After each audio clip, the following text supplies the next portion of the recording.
Une hôtesse de l'air a été surprise lorsqu'elle s'est approchée d'un passager sur son vol et a réalisé qu'il était le portrait craché de son défunt mari.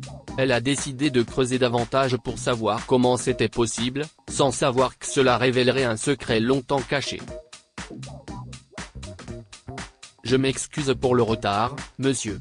Voici votre café. Christine avait à peine commencé à parler que la tasse lui glissa des mains et tomba sur le sol. Mais qu'est-ce qui ne va pas chez vous?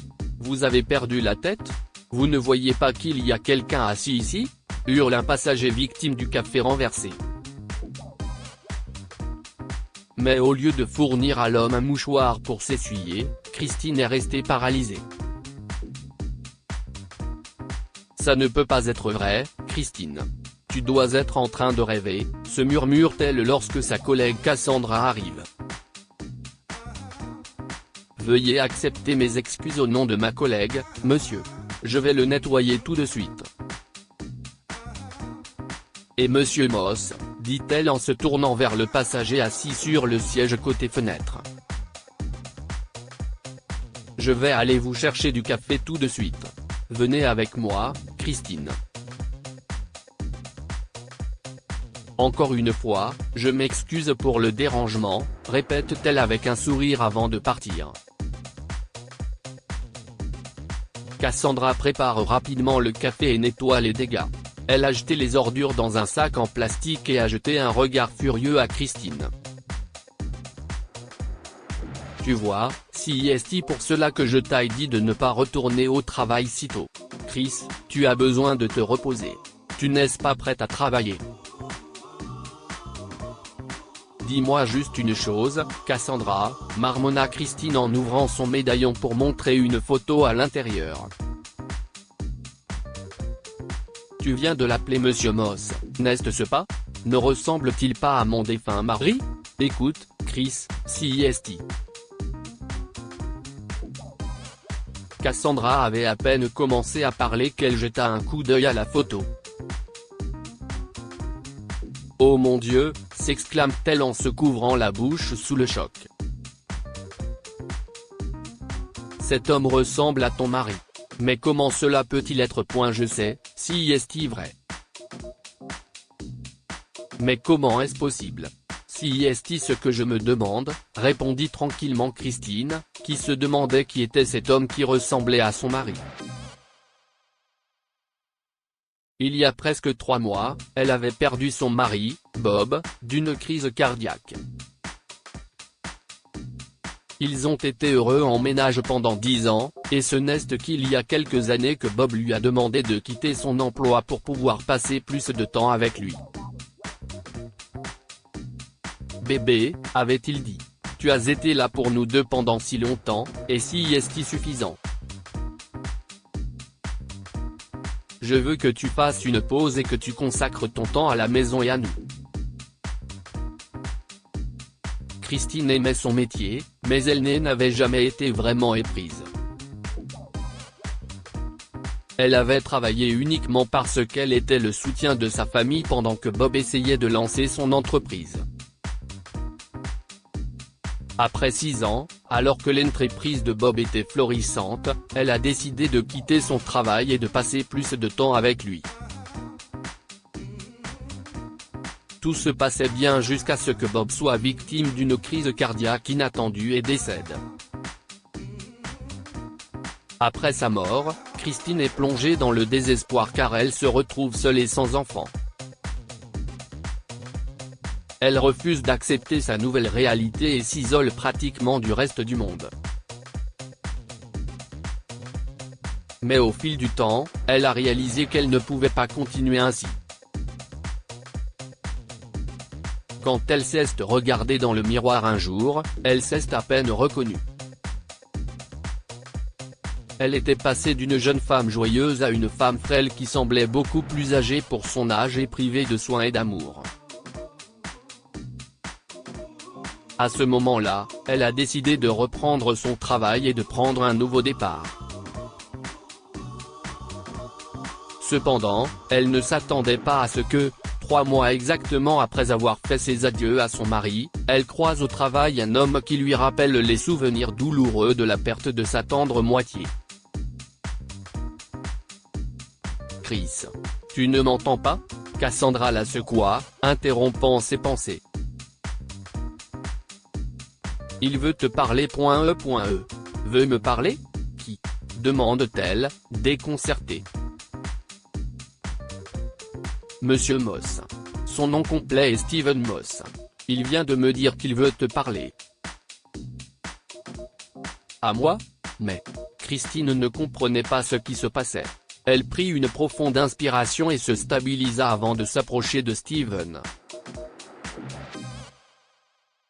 Oui, monsieur. Comment puis-je vous aider ? Demanda-t-elle en forçant un sourire sur son visage. Oh, je voulais juste m'assurer que vous alliez bien.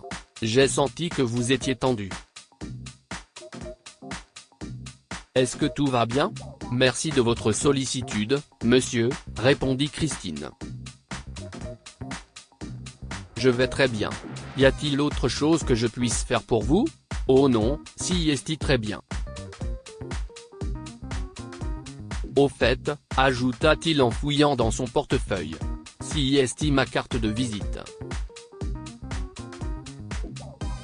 J'ai bien peur d'avoir abîmé votre robe, remarque-t-il en désignant sa jupe tachée de café. Ma secrétaire vous remboursera. Je m'excuse encore une fois. Monsieur, ça ira, a dit Christine. Vous n'êtes pas obligé de le faire. S'il vous plaît, j'insiste. Merci, monsieur, dit-elle en acceptant la carte de visite. Je l'apprécie vraiment. Passez une bonne journée, a-t-elle ajouté en s'éloignant.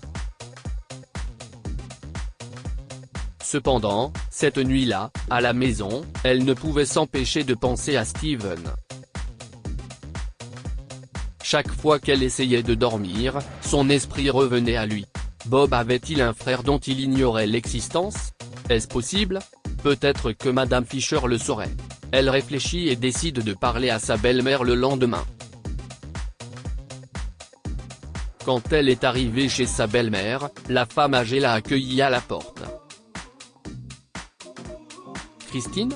Est-ce que tout va bien ? Je suis désolée de vous déranger si tôt le matin, Madame Fisher, mais j'avais besoin de parler de quelque chose d'important. » Oh, entre. Je faisais juste le petit déjeuner. Bref, après ton déménagement, je ne me suis plus sentie chez moi ici. En fait, Madame Fisher, je voulais vous parler de Bob.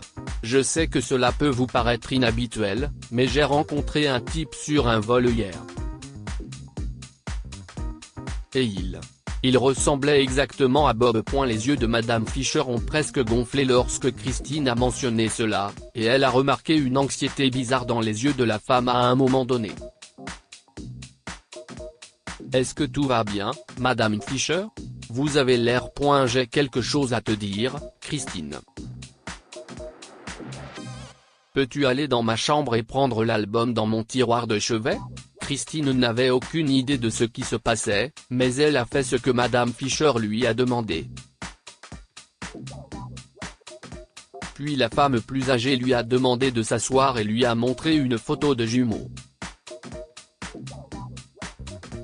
Tu vois ces bébés ? Si est Bob et son frère jumeau. Quoi ? Christine ne croyait pas ses oreilles. Tu sais que Bobby n'a pas eu de père. Il m'a quitté quand je suis tombée enceinte. Plus tard, j'ai découvert que j'allais avoir des jumeaux. Je les ai mis au monde, mais je savais déjà à ce moment-là que je ne pouvais pas élever de fils. J'avais 19 ans, mes parents étaient pauvres et j'étais encore étudiante. J'ai donc décidé de renoncer à un enfant. J'ai pris leurs photos avant d'en laisser un dans un orphelinat.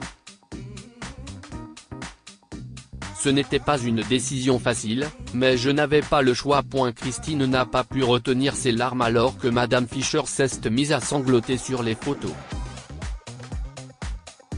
Heureusement, elle avait la carte de visite de Steven sur elle, alors elle a décidé de lui préparer une surprise.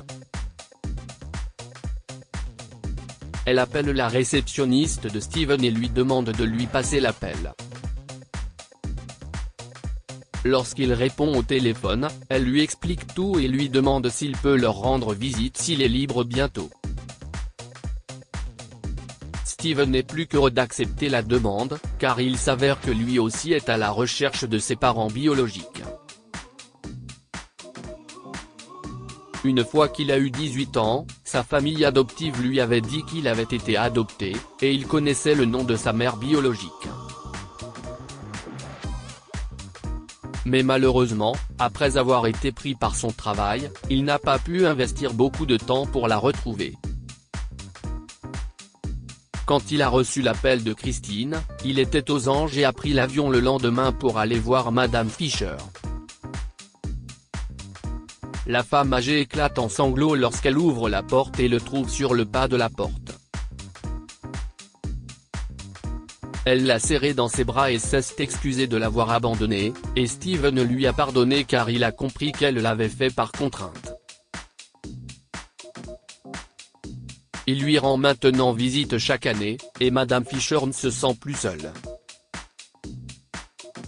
Que pouvons-nous apprendre de cette histoire ? Apprendre à pardonner et à oublier.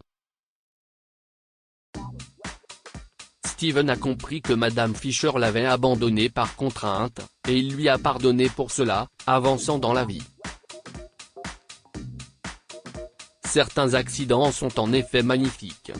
Christine a rencontré Steven accidentellement sur le vol, et cet incident a permis de réunir une mère avec son enfant perdu depuis longtemps.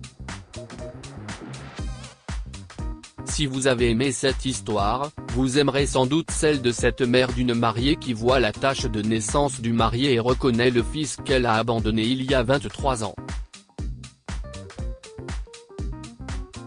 Abonnez-vous à Mon Mama sur Google News.